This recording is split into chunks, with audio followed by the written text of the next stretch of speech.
she slurred. Drive me to your house into a stranger's night. He chose daylight over desire, and now the internet is watching. By Monday, her ex is at the centre door, and the lock turns. Before we dive in, make sure to hit subscribe, tap like, and share this video. The more voices we reach, the louder these stories become. And drop your city in the comments. Let's see where love finds us. Rain had a way of softening the city, turning hard edges into smudged watercolour, streetlights bleeding into puddles, neon signs becoming slow-breathing lungs. Micah Brooks pulled his hoodie tighter and leaned on the brick outside the blue door, listening to the low rumble of bass leak through. He'd just finished a late shift at the community centre and promised his friend Eli a lift after last call. The plan was simple. Pick up Eli, drive 15 minutes, sleep. Wake up at 6 to open the gym for the kids who needed a place to be at dawn, besides trouble. The door banged open and staggered laughter spilled into the night. People fanned out like confetti, heels clicking, jackets thrown over bare shoulders, smoke unspooling in ribbons. Micah glanced at his phone, 1:53 a.m. Eli had texted a minute ago, running late, one more song. Of course.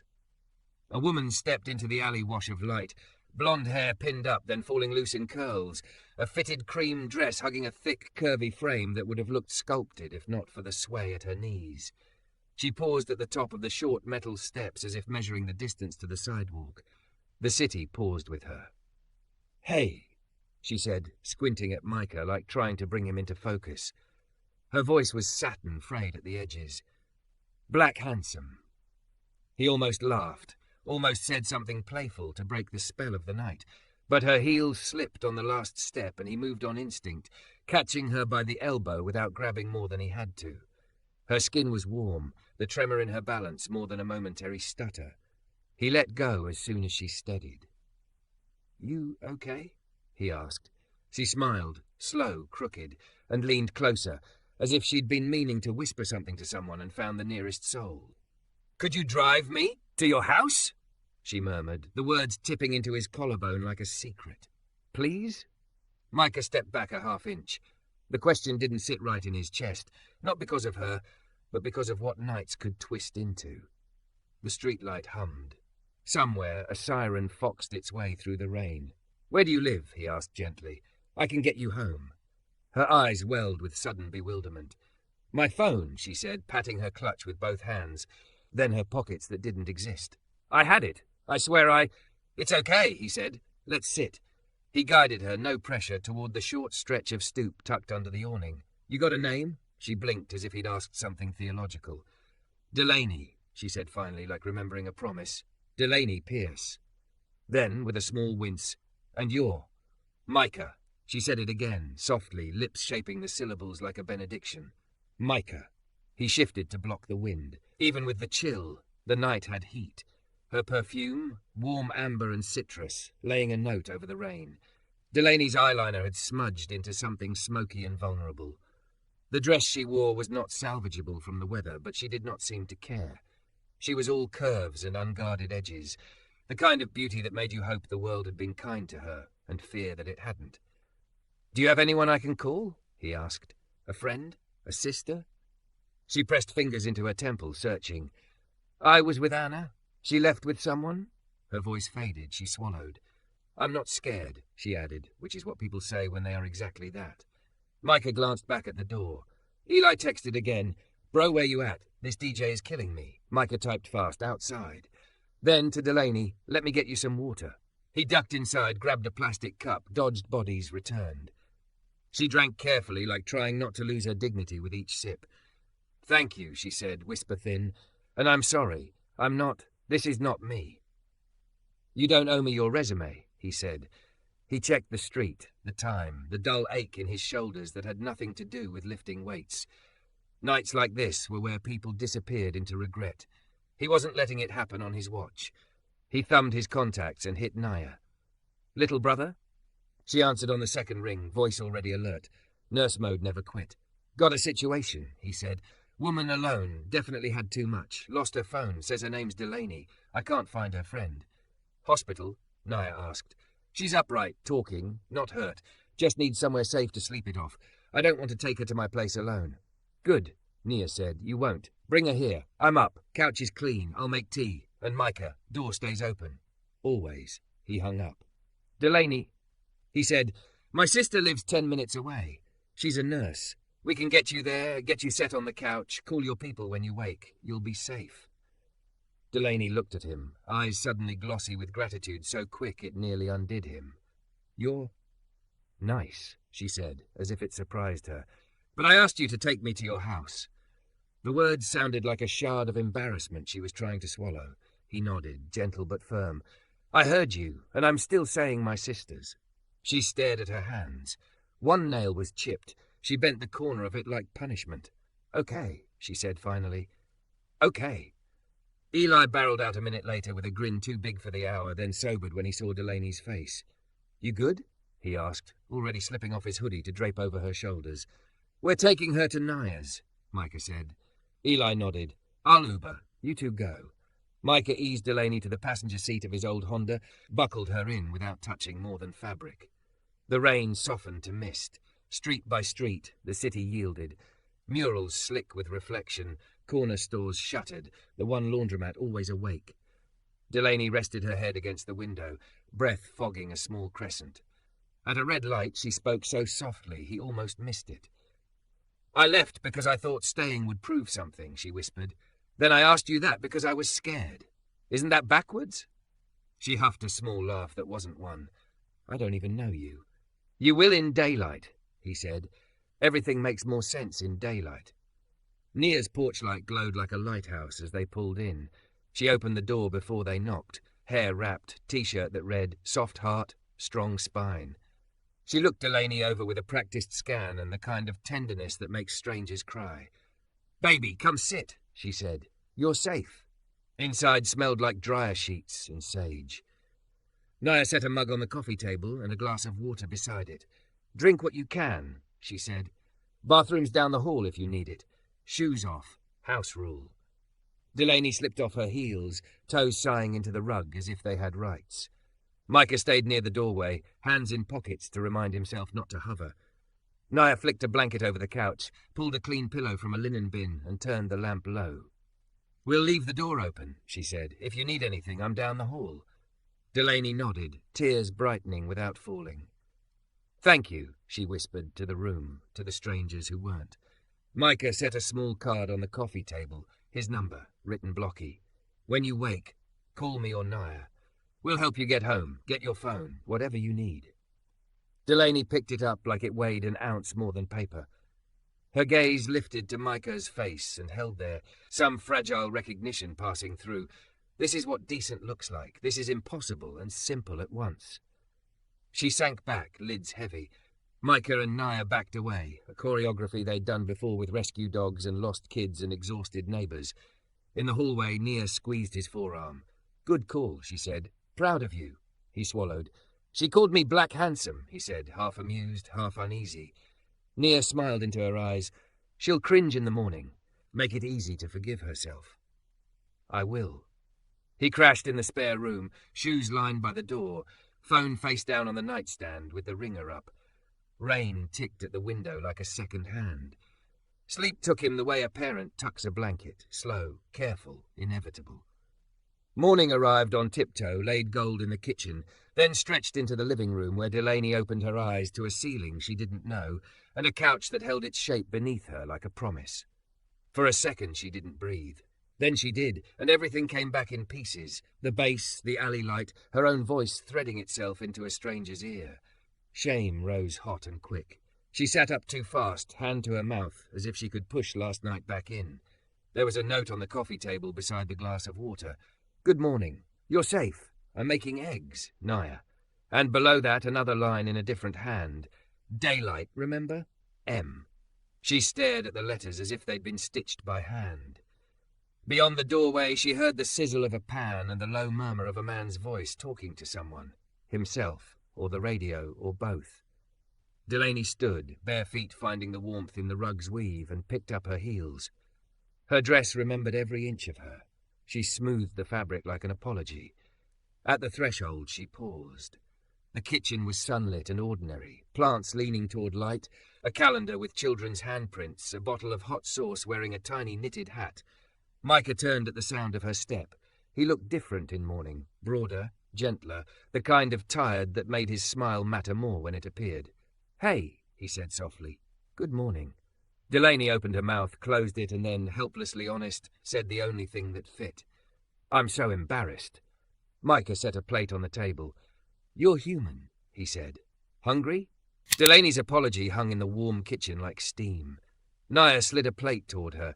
Eggs folded soft, toast with the corner buttered to the edge, orange slices bright as coins. "Salt's there," Naya said, then reached to flick on the vent hood as if giving Delaney a hum to breathe by. No need to explain anything before coffee. Delaney sat, because sitting felt like a confession she could survive. Her dress, still fit like last night, had been stitched into its seams. She wrapped the hoodie Eli had lent around her shoulders and tried to make herself smaller without disappearing. Micah poured coffee and kept his own volume low, the way people do around frightened animals and newborns. "Thank you for not taking advantage," she said finally, forcing herself to meet his eyes. "For not letting it be a story I couldn't live with." Micah looked stricken that she had to say it. "I wouldn't," he said, simple and sure. "Not with you. Not with anyone." Naya set a glass of water beside the mug. "You need electrolytes," she said, "and grace. Lots of it." Delaney nodded, swallowed. The first bite of toast landed in her belly like truce. She waited for judgment to arrive like a bill. It didn't. In its place was the smell of coffee and lemon dish soap, the tiny plant in the window reaching for light, a magnet on the fridge that read, "You are not hard to love." She stared at it until the letters steadied. "I don't normally drink like that," she said, and heard how exactly like a cliché it sounded. Some part of her braced for an eye roll.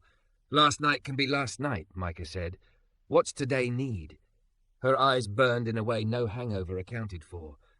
"I need my phone," she said, voice thinning, "and my purse, and maybe to never see my own reflection again." "The blue door opens at 11 for brunch," Naya said, already tapping her own phone.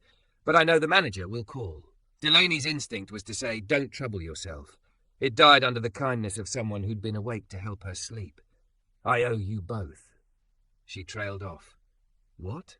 Money? A handwritten letter? A version of herself that didn't make them regret opening their door? "You owe us nothing," Naya said, like she'd heard the inventory in Delaney's head, "except to eat 2 more forkfuls so the room stopped spinning."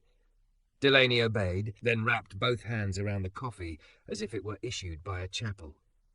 "I'm supposed to be at a strategy session at 10, she said. "We're launching a campaign for a client and She winced. "I'm on the pitch." "What do you do?" Micah asked. "I'm brand partnerships at Radiant North," she said, flushing like the words were indecent. "We make things look better than they are."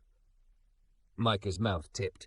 "I coordinate a place where we try to make things what they should be," he said. "After-school programs, tutoring, pick-up games that don't end in fights." "Micah runs the community centre like a stubborn miracle," Nia added, pride tucked inside the syllables. "He fixes things that don't come with instructions." Delaney looked at him. Daylight made him read older than the club lighting had. Small laugh lines, a steadiness baked in, shoulders that looked like they'd carried furniture upstairs for someone in a crisis. The absurd thing that wanted to bloom in her chest. Wanting to be known by a man she'd met in the middle of a mistake. She pressed down like a bruise. "Let me drop you at your place after we grab your phone," Micah said. "You can change, regroup. If you want me to wait downstairs while you go in, say the word." Her first instinct was to refuse, because refusing preserved a certain illusion of control. Then she thought of the cavern her apartment was when she walked into it alone after a night like this, how the silence performed surgery on whatever was left of her. "Would you?" she asked, small. "Of course." Naya leaned on the counter, eyes bright with a joking warning.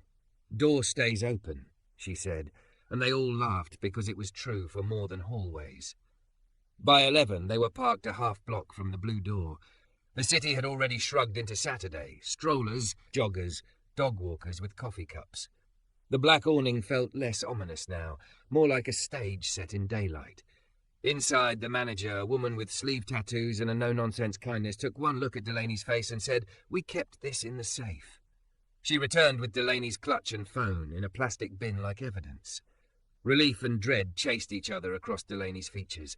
She powered on and watched the screen strobe awake with missed calls. Anna, 3. Mom, 4. Martin, 9. Her throat went tight. Micah didn't look over her shoulder. He stood a step back, a silent wall she could lean on without anyone noticing. "You okay?" he asked. "Martin's my boss," she said, and also was. Her mouth stumbled. "We broke up 3 weeks ago, and I thought it was a clean line, but apparently not when you work together and he thinks he owns every room you walk into." A text from Martin. "Where did you go? You embarrassed me. We need to talk about Monday." Another. "Answer me." Then a voicemail from her mother in that thin, serious tone mothers reserve for equal parts worry and disappointment. "Call me when you get this. I saw a photo on Facebook. Are you all right? Who is that man?" Her cheeks flamed. She hadn't considered the long lens of other people's phones. She hadn't considered that even when you weren't doing something wrong, a certain kind of evening could be edited to look like you were. "Maybe don't listen to that here," Micah said gently, as if pulling her hand away from a hot stove. She nodded and stuffed the phone back. "Let's go." On the drive to her building, she explained more than she meant to. How promotion had dangled for a year only to be offered with a string. Dinners, laughter that cost something to perform, the pressure of being pleasing. How Anna said she deserved better, and Delaney said she could handle it, and her own mouth had not believed her. Micah didn't interrupt. He kept his hands at 10 and 2, the city sliding by in glass and brick. "Sometimes the trap is disguised as a gift," he said finally. "Sometimes the escape route is disguised as embarrassment." "Are you going to put that on the magnet?" she asked, watery smile. He grinned. "Maybe." Her building's lobby smelled faintly of marble and lemon. The concierge looked sceptical until Delaney waved and said she'd lost her phone. He softened, buzzed her in. Micah stayed by the windows. He said, "I'll be right here," and something in the way he said it pressed a fingertip to the wild of her pulse. Upstairs, her apartment was too immaculate. She moved through it quickly, shedding last night. Dress in a garment bag, shower-like absolution, soft denim and a pale sweater that didn't announce anything. She stood in front of the mirror and tried to find herself beneath the smear of shame. She was thick and curvy and striking in a way that had earned her labels she both wielded and feared. She had worked hard. She had been lonely. Both were true. Her phone pinged on the counter. A different number now. Unknown. She pressed play on the voicemail because she was tired of bracing. "Miss Pierce," a clipped voice said, "this is HR. We've received a complaint regarding last night's events. Please call us before noon." Her stomach dropped so fast she had to grip the counter. She thought of the alley light, the way she'd leaned too close, the way the word handsome had slipped out like her mouth had been waiting for it. She breathed. In for 4, hold for 4, out for 4, like a YouTube video had taught her while she'd painted her nails at 1 in the morning weeks ago, trying not to text Martin back. She went downstairs on those breaths. Micah saw her face and came away from the window, not touching her but ready. "HR," she said. "They want to talk." Someone complained. "About what?" he asked. "Me being human in public," she said, and almost laughed because the alternative was crying too hard to stop. "I asked a stranger to take me home and someone filmed it. Welcome to the internet. Also, my boss is my ex, so connect whatever dots you need." Micah's jaw worked. "Do you want me to stick around? I can sit in the lobby while you call, or we can go to the centre. There's a quiet office where the only interruptions are kids asking for extra paper." She imagined calling from this lobby with its echo and polite eyes. She imagined sitting in a place that smelled like crayons instead. "The centre," she said. "If it's not." "It's good," he said. "You're not the first person we've helped make a hard call." On the way, he told her about the friend who'd taught him that. Ethan, a good guy who'd left a bar with the wrong people on a winter night and hadn't made it home. "After that," Micah said, "I started hanging around the places people spill out of. I don't know if it saves anybody on purpose, but it makes me feel less like the world is fixed and more like we're allowed to fix small pieces." Delaney stared out the window so he wouldn't have to see her eyes. "You did," she said. You did for me. At the centre, the world tilted to a different axis. Murals done by small hands, a corkboard of flyers for free clinics and job fairs, a girl in a yellow hoodie perfecting a layup alone. Micah led her to an office with a dented desk, a plant so healthy it felt like a brag, and a window that watched a patch of court. You can shut the door, he said, but I'll be right outside. If HR says anything that makes you feel small, remember. I am not hard to love, she finished, nodding toward the magnet that lived here too. Whoever designed your decor policy deserves a raise. Noted, he said, smiling. She sat. Her hands, ringless, steadying, hovered over the screen. She called HR. As it rang, she closed her eyes and pictured last night, tilted into the shape of accusation. Then she pictured this morning. Eggs, coffee, a door left open on purpose. The call clicked. A voice introduced itself, formal and distant. Miss Pierce, do you have a moment to discuss a video circulating of you outside the blue door? Delaney drew in a breath that touched someplace she hadn't known was starved. I do, she said. But before we start, I want to go on record. I was safe. I made a choice to ask for help instead of making a worse one. And any narrative implying otherwise is a lie. Silence. Then the voice recovered. We'll need details. I have them, she said, glancing at the window where Micah stood, arms folded, watching a kid switch hands mid-dribble like it was a magic trick. And I have witnesses. Proceed, HR said. Delaney did. And as she spoke, clearer with each sentence than the one before, the room felt bigger, the day steadier, the future less like a cliff and more like a road she could learn as she walked. Outside, a basketball thudded, a sound like a heart choosing to keep time.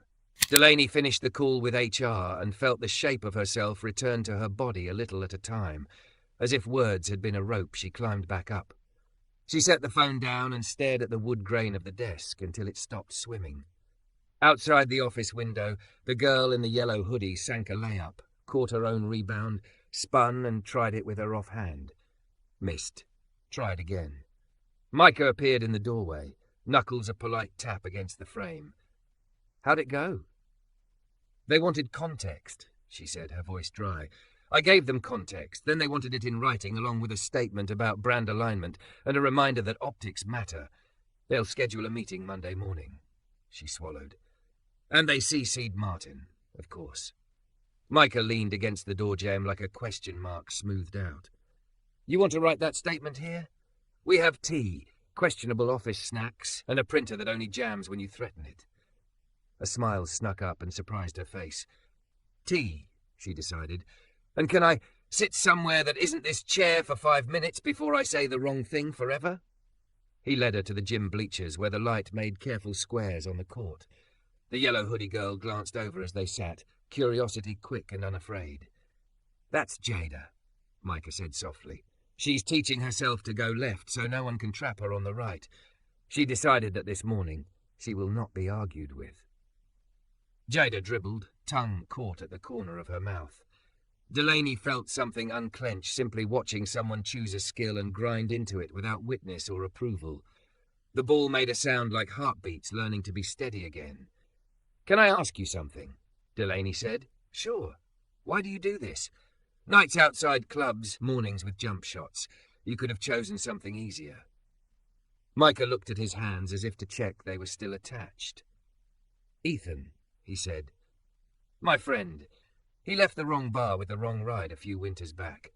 I got there too late. I kept thinking, what if there'd been a person standing outside the door who said, hey man, let me call you a cab? And then I couldn't stand thinking it, so I became the person. Delaney let the story sit the way you set down a heavy box, careful not to drop it on your feet. I'm sorry, she said. Me too, he said, and the words did not make the room smaller. They made it livable. I don't save anybody. I just keep being available. Some nights, that's everything. A boy in mismatched socks hustled over, clutching a worksheet. Coach Micah, can you look? I think the fraction is lying. Micah grinned. Fractions do lie, he said gravely. Let's cross-examine. He looked to Delaney. You mind if I... Please, she said, almost grateful for fractions to exist in the world. She watched him kneel beside the boy and turn math into a game where numbers confessed under gentle questioning. The boy's shoulders dropped. Jada hit the layup with her left hand, looked over to see if anyone had witnessed it, found Delaney's eyes, and stood a little taller at the silent thumbs up. Agency came back like warmth to numb fingers, slow, prickly, undeniable. Delaney opened her notes app and began drafting. She wrote the truth without embroidery, that she left a club feeling shaky and asked for help, that a stranger chose safety for both of them, that shame thrives in darkness and she would not feed it, that if the company cared about true brand alignment, they'd choose to align with women making safer choices and men protecting boundaries. She paused, scrolled, cut the sentence that sounded like a slogan. She did not want to sell this. She wanted to stand in it. Nia texted, "How's your stomach?" Delaney sent back a photo of the gym floor, the sunlight, the corner of her knee under soft denim. Better. Her mother finally, "I love you. Call me later?" Delaney breathed out and typed, "I will. I'm okay." The Blue Door manager pinged next, number saved hastily at the bar. "I heard HR called. If you need a statement, I'll send an email. We saw him bring you water. Keep distance. Ask what you wanted. We also have footage of you asking to go to his house and him saying, 'My sisters.' We can redact audio if that protects you."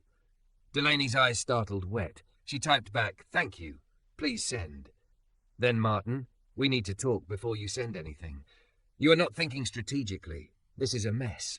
I advised PR to keep you on the campaign as long as you cooperate. Call me." Her spine found steel. She did not reply. Micah returned with ink on his fingers and a victorious child who now believed fractions could be bullied into truth.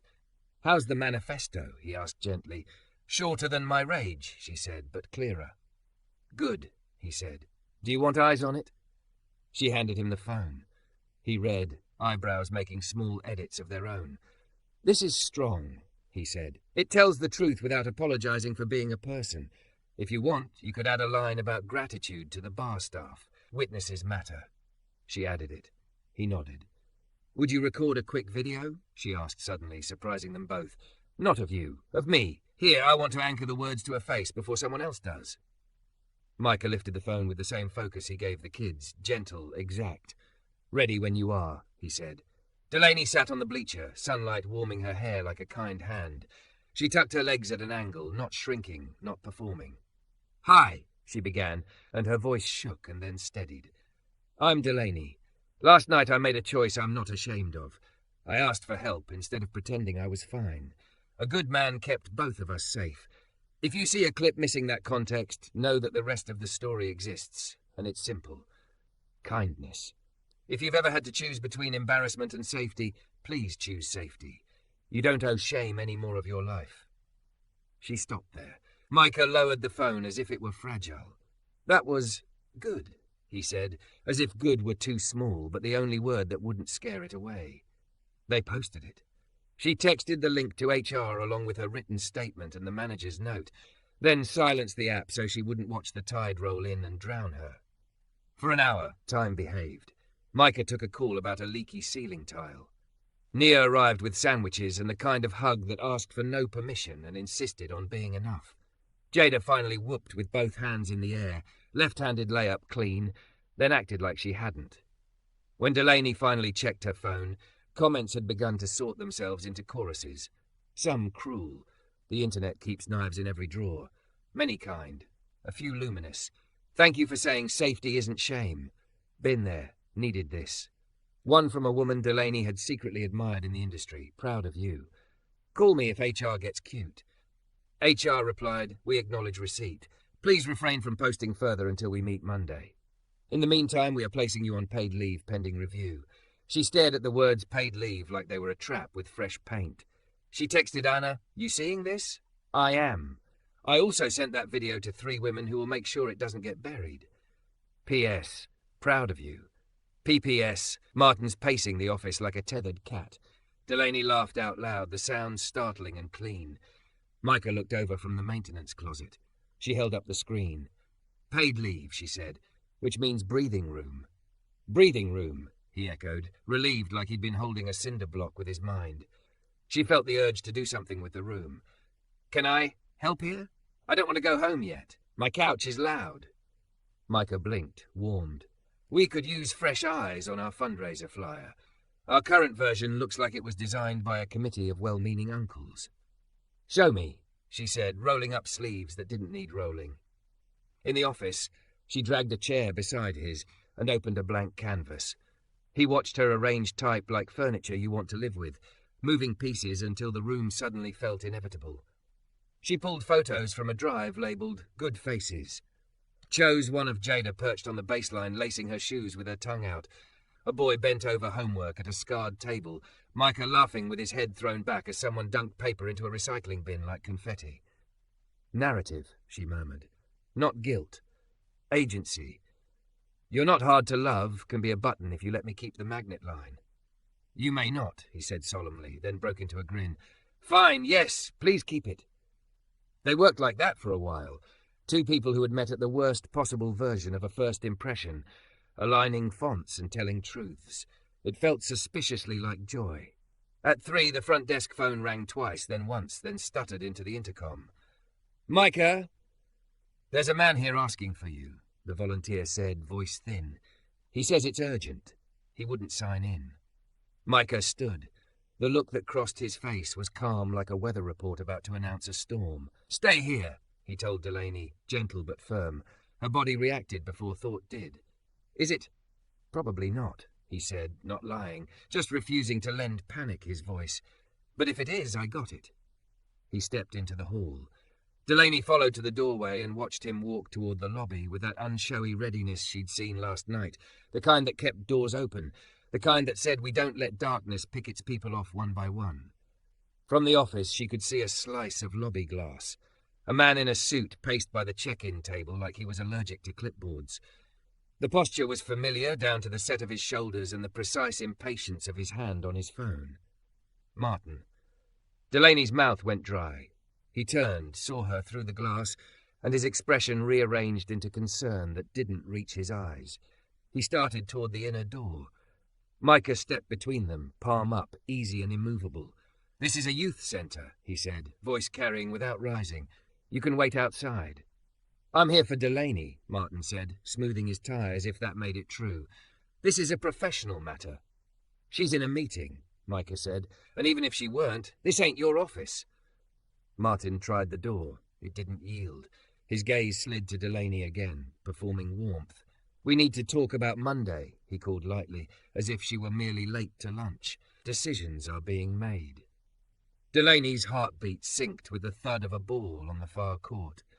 She looked at Micah's back, broad and steady, at the kids peeking from behind the trophy case, at the sign on the wall that said, "This is a safe place," in letters cut out by tiny patient hands. She stepped forward until she was shoulder to shoulder with Micah, inside the line that separated the lobby from the life they were protecting. "Then we'll talk," she said, surprised at her own clarity. "On my terms." Martin's smile thinned. "And what terms would those be?" Delaney inhaled, felt her lungs do their job, and said, "The kind where the door stays open." Micah didn't move, his hand still easy and flat between Martin and the inner door. The kids' chatter travelled like birdsong from the gym, a reminder of where they stood. Delaney stepped up, so her shoulder nearly brushed Micah's. She kept her voice even. "We'll talk in a room with the door open, with a witness. Work topics only. If you've come to discuss my personal life, you can email HR. Martin spread his hands as if blessing a smaller planet. "Of course. Professional. I'm here to get ahead of Monday. Optics, Delaney. Damage control." "Then you know the policy," she said. "You and I dated. You're in my reporting chain. You're supposed to recuse yourself." A muscle flickered in his jaw. "I'm here as a mentor." Micah's brow lifted the tiniest degree. "We have a multi-purpose room," he said, voice calm as a lake. "Door stays open." They walked. Naya met them halfway, reading the air in one sweep. She propped the door with a rubber wedge shaped like a sneaker. "I'm staying," she said. Nurse by trade, professional witness by hobby.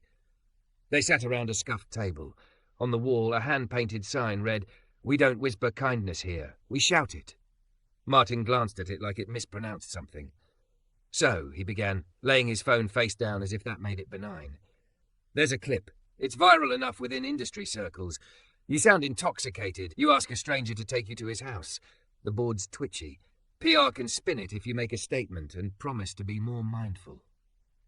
I made a statement, Delaney said, sliding her phone across. You were CC'd. I read it, Martin said. It's heartfelt. It's also naive. You're turning a reputation event into a morality play. This isn't about truth. It's about perception. Nia let out a small breath like a whistle. Wild how often those two get treated like rivals, what she murmured. Delaney tapped the table once to keep her hands grounded. Perception isn't neutral, she said. A video without context punishes women for choosing safety. My statement adds context. The bar manager is sending security footage and a witness note, and I'm also filing a conflict of interest complaint because you shouldn't be in this conversation at all. Colour rose under Martin's collar. Careful, he said softly. You're on paid leave. Which means I owe the company professionalism, not silence. She drew a breath. If you continue to insert yourself, I'll escalate. His gaze slid to Micah. You understand the machine she's up against? He said lightly, the condescension sugar-dusted. This Jim is charming, but the real world eats good intentions for breakfast. Micah smiled like he'd seen that wolf before and was tired of being told not to name it. Real world's right here, he said, gesturing to the court, the office, the kids peeking and pretending not to. And in this world we don't talk about people like their brand liabilities. The intercom crackled. A volunteer's voice, Micah, pump for the basketball? Missing again. Jada's laugh followed, bright and unapologetic. I'll grab it, Micah said, rising. He looked to Delaney. You good? I'm good, she said, surprised that she meant it. Martin watched Micah leave, then leaned in. Let me help you, he said, voice turned intimate in that performative way she recognized now with a small wince. I can get PR to support you. I can block HR from making this bigger, but you need to be agreeable. Delaney thought of the magnet on Nia's fridge, the girls who would watch the world watching them, the way embarrassment could turn you into a version of yourself you didn't pick. She heard her own voice from the video, shaking, then steady. No, she said. I need you to step back. You're emotional, he said. I'm precise, she replied. I'm also documenting this. She hit record on her voice memo and set the phone beside his. For transparency. He stared at the tiny red light, then laughed short, as if humouring a child who'd insisted on bringing a toy to dinner. Fine, on the record, I advised Delaney to coordinate with PR to protect her career. On the record, she said evenly, I advised you to recuse yourself per policy. The door bumped as Micah's shoulder checked it open with a battered pump and a pack of granola bars under his arm. He set the pump on the table like a gavel. The people have air, he announced, and slid a bar to Delaney. Also, much snacking. Her phone pinged. The Blue Door manager, sending our statement now, plus 2 camera angles. Audio confirms my sisters. Users needed. Another ping, an industry heavyweight whose work Delaney had studied the way people study maps when they're lost. Saw your video. Coffee Tuesday? We're hiring. She felt the ground under her shift. Not a sinkhole, but a plate moving into place. Martin sensed it too. His tone cooled. Think bigger than this little stage you've built, he said. You can win this skirmish and lose the campaign.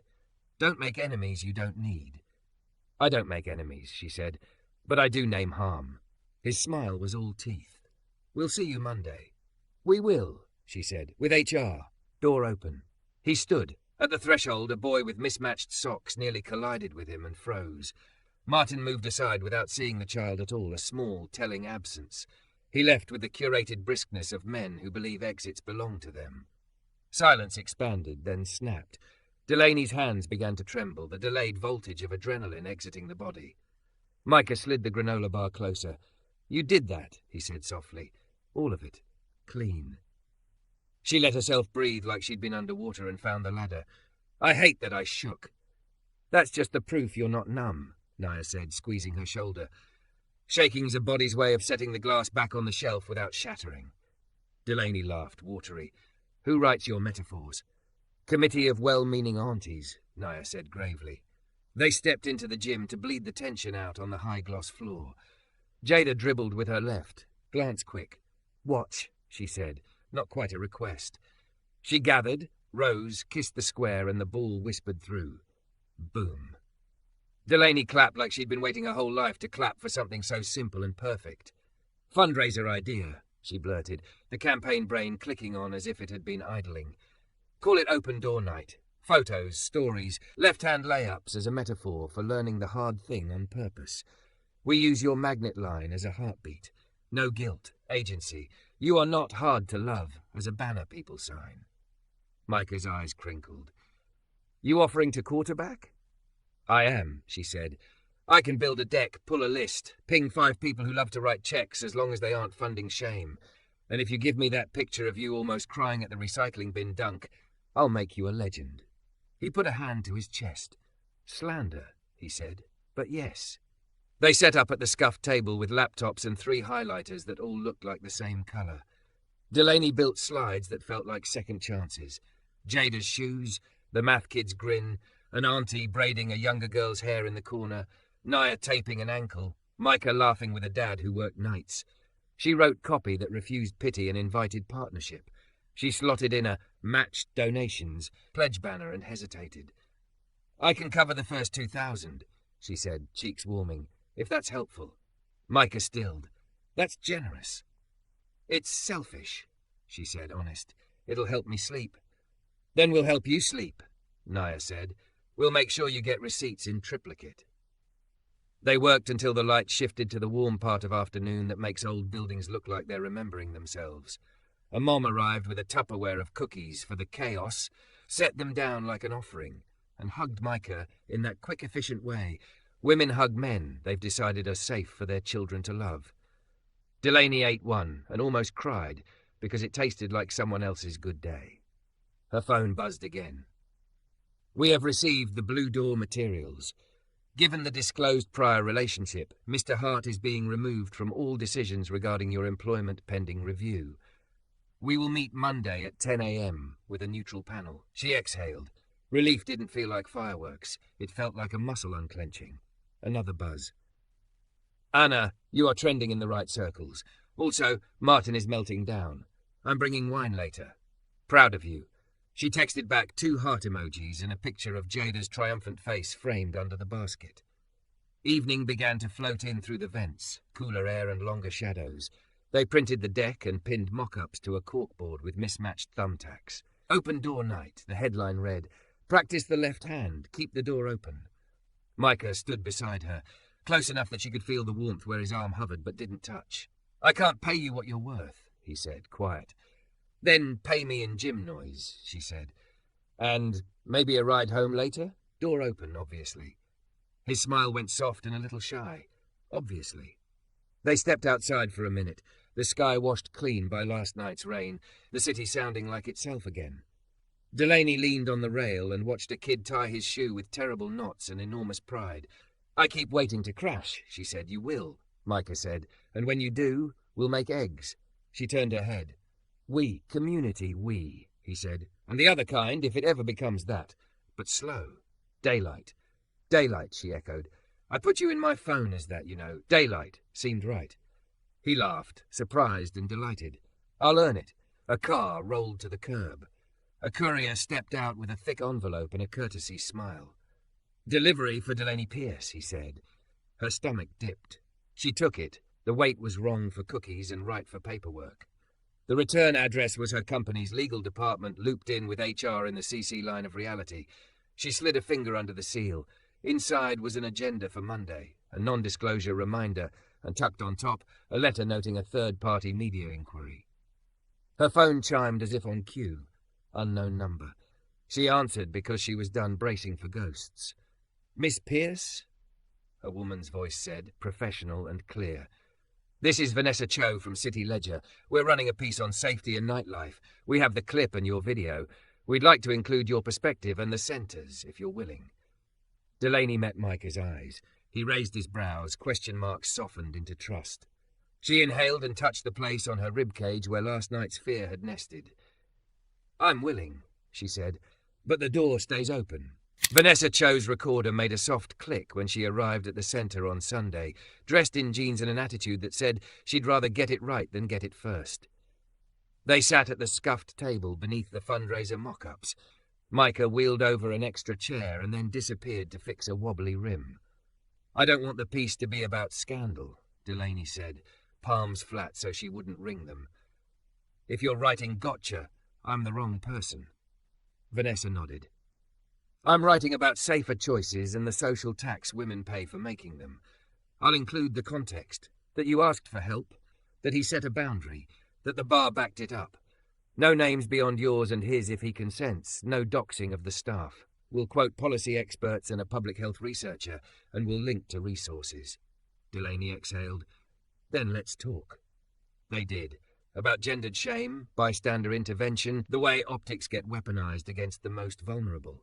Delaney spoke carefully, not like a brand, but like a person who'd been walked home by grace and wanted to pass it on. Micah added 2 sentences at Vanessa's request, straightforward as a handrail. We try to be there where bad decisions start. I'm not special. I just kept the door open. By late afternoon, Vanessa packed up.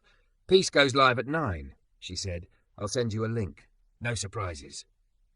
Thank you, Delaney said, and meant it in the bone-deep way that turns thank yous into vows. They spent the rest of Sunday pulling open door night into focus. Jada hand-lettered table placards with the same tongue-out determination she gave her left-hand layups. A dad who welded for a living fixed a bent easel in 5 calm minutes. Nia draped strings of paper stars across the gym and threatened anyone who tried to climb a ladder without a spotter. Delaney wrangled copy and photos till the board told a story she could stand in. Not rescue, not pity. Practice.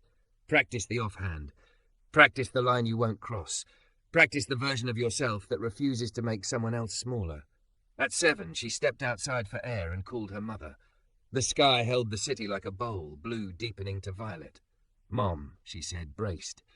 Her mother's voice came threaded with relief and caution. Hi, baby, I saw your video. I read. Comments. Are you all right? I'm okay, Delaney said. I was embarrassed. I'm less so now. I was worried what people would say, her mother admitted, a small wince inside the words. I know that's not the highest concern, but it's honest. It is, Delaney said gently. But I think worrying about other people's eyes is how we talk ourselves into danger. I'm not doing that anymore. Silence, then a breath. I'm proud of you for asking for help, her mother said, voice warmed by some memory Delaney couldn't see, and for not letting the wrong man use the right moment. Delaney's throat closed. Me too, she whispered. After they hung up, she stood a long time, letting the night come on. The gym behind her hummed with prep and laughter. Micah appeared at her side with 2 paper cups and a question in his eyes he didn't force into words. I told my mom the truth, she said. It felt like opening a window. Good, he said. Windows help doors remember how to behave. At 9, the City Ledger piece went live. Her phone lit with messages, old friends, strangers, a non-profit in another city asking for permission to quote a line, a college student who wrote, I've never seen it framed this way. Thank you. There were knives too, as there always are, but the ratio leaned toward light. Sleep, Nia ordered at 10. Tomorrow's busy. Bossy, Delaney said, smiling because she knew exactly how loved bossiness could be. Micah drove her home with the door metaphorically and literally open. Window cracked, conversation easy. At her curb, he didn't turn the engine off. I'll be downstairs at 9:30, he said, if you want me there. I do, she said, and then, because they had built a language, added daylight. Always, he said. Monday morning, the lobby at Radiant North smelled like expensive lemon and someone else's nerves. Delaney wore a suit that fit like a decision. Micah sat on a couch by the window, reading a dog-eared paperback, presence quiet as a heartbeat. She checked in with HR, then turned and let herself look at him. He lifted a hand, not a wave, exactly, just proof that he was there. The conference room held a long table, a carafe of water, 3 panellists with neutral smiles, an HR lead too careful by half, and, blessedly, not Martin. The HR lead cleared her throat. Miss Pierce, thank you for meeting. We're reviewing a video involving you and subsequent media coverage, as well as a potential breach of our fraternization policy given your prior relationship with Mr. Hart. Delaney placed the printed statements on the table, her own, the bar manager's, a brief from a legal aid org Vanessa had connected her with, outlining best practices for nightlife safety. I'm happy to answer questions, she said. I'd also like to add that Mr. Hanser Hart's presence in early emails escalated my concern, which you've since remedied. For an hour, she answered. Yes, she'd been drinking. No, she wasn't incapacitated. Yes, she chose to ask for help. No, there was no sexual contact. Yes, she understood the company's interests. No, she did not consent to being framed as a liability for asking for help. Yes, she'd continue to act responsibly in public. Yes, she could separate her work from her personal life. No, she would not withdraw her video. The panelists conferred in the coded language of organizations trying to learn faster than they backslide. When they returned, the chair spoke. We find no grounds for disciplinary action. Your paid leave will lift Wednesday. Mr. Hart will be reassigned outside your reporting chain and is receiving corrective action for policy breaches regarding conflicts of interest. Separately, we'll be engaging a consultant to update our public-facing employee guidelines around safety and social media. Relief arrived in her body like good rain, soaking, quiet, overdue. Still, she heard the hinge in the sentence that mattered most. Paid leave will lift Wednesday. We expect you back. Thank you, she said. I appreciate the review. She stacked the papers, slid them into her folder, and listened to the steady thing in her chest answer the next question before it was asked. There's one more item, she said, and her voice surprised her by not shaking. While I'm grateful to be cleared, I'm resigning effective Friday. I've accepted an offer to lead social impact partnerships at North & Kind. It aligns with the work I care about. I'll wrap my projects, hand over clean files, and be available for transition notes through month's end. Silence cracked open, then rearranged itself around the new shape of her life. The HR lead blinked as if adjusting to a too bright room. Understood, she said finally. We'll process the paperwork today. Delaney stood. The chair stood too and offered a hand. For what it's worth, she said, human leaking around the edges of corporate. Your statement helped me talk to my daughter about a night last year when she called me from a bathroom and asked me to pick her up. We didn't use the word brave at the time. I wish we had. Delaney swallowed. Me too, she said softly. In the lobby, she found Micah by the window as promised. She didn't speak. She just walked straight into the circle of his day and let her face tell him the result. Clear? He asked. Clear, she said. And I resigned. He grinned, a slow sunrise. Then let's go staple posters to the world. They spent the afternoon walking a grid of blocks with a borrowed staple gun and a stack of open-door night flyers. Delaney showed Micah how to pick corners with foot traffic and good light. Micah showed Delaney which grocery store bulletin board held more truth than any press release. When they ran out of staples, they thumbtacked. When they ran out of thumbtacks, they asked a bodega for tape and left with 2 free lollipops because the clerk had watched the City Ledger piece and decided these were his people. Kids spilled into the gym at 4 like coins into a jar. Jada pulled Delaney to the baseline. Watch, she said again, grinning now. She gathered and went up left, clean, net whispering. Then she did it again and again until practice felt like joy instead of penance. Open door night arrived in a wash of cheap twinkle lights and good intentions that felt, for once, like enough. The banner stretched wall to wall. You are not hard to love. People signed beneath it. Kids in block letters, aunties in cursive swoops, a welder's careful print, a teacher's looping optimism, a nurse's quick signature squeezed between shifts. The storyboards told the centre's truth. The QR code pinged donations with the satisfying cruelty of small vibrations. Delaney stood on the small stage with a microphone that cut out twice and then behaved. We called this open door night because doors don't just happen, she said. People hold them, prop them, fix the hinge, paint the frame. When it's hard to use your offhand, when your first habit is to make yourself smaller or apologize for needing help, places like this teach you how to do the harder thing on purpose. Thank you for keeping the door open. She stepped down into a warm tide of applause that wasn't for her, not really, but for the idea that none of them were carrying their lives alone. Micah found her at the edge of the court, eyes bright and a little wet despite his protests. You almost cried at the recycling bin dunk in that photo, she teased. Allegedly, he said. Also, you were very good. They packed up after 9, the gym smelling like sweat and sugar. When the last kid had been picked up and the banner was gently rolled, they stood under the exit sign, red letters humming. Micah held the door with his foot and worked the key, an old habit, muscle memory. Can I drive you home? He asked.